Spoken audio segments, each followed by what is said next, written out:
ng otoridad si Sara Diskaya at Maria Roma Rimando matapos isilbi ang arrest warrant kaugnay sa mahigit 96 million pesos na ghost flood control project sa Davao Occidental. Sa detalye, alamin natin yan mula kay JM Pineda. JM. Bantay sarado nga ng mga otoridad ang bilyonaryong kontraktor na si Sara Diskaya dito sa pagpundangayan sa Department of Justice para sa isang pagdinig kaugnay ng tax evasion case nito. Alas 9 kanina nang ipinaba ito sa van at pinasok sa building ng DOJ. Naka-orange ito na damit at may bulletproof din na suot. Nakataklog din siya ng kanyang ulo ng malaking towel. Kasunod niya ay dumating rin ang kanyang asawa na si Curly Diskaya dito sa DOJ. Kagabi nga nang isinilbi ng mga tauhan ng National Bureau of Investigation o NBI ang warrant of arrest kay Sara Diskaya.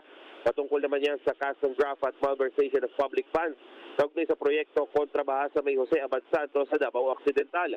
Dumaan ito sa normal booking process at mga health assessment bago kuwanan ng mugshot. Dinala rin agad dito sa NBI Detention Facility sa Bureau of Correction at doon nagpalipas ng gabi. Ayon sa NBI, posibleng pagtapos ng hearing ngayong umaga ay lilipad na agad papuntang Cebu si Diskaya para isagawa ang return of warrant sa korte. Samantalang naisilbi na rin kagabi ang arrest warrant sa presidente ng St. Timothy Construction Corporation na si Roma Rimando at kasalukuyan ngayon nakapiit sa temporary jail facility ng Pasig City Police Station. Sa ngayon nga ay kakalabas lang din ng DOJ nitong mag-asawang Diskaya.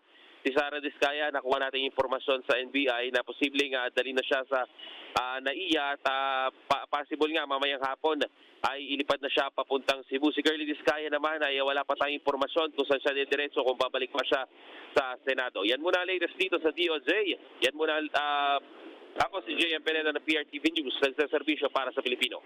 Maraming salamat sa iyo, JM Pineda.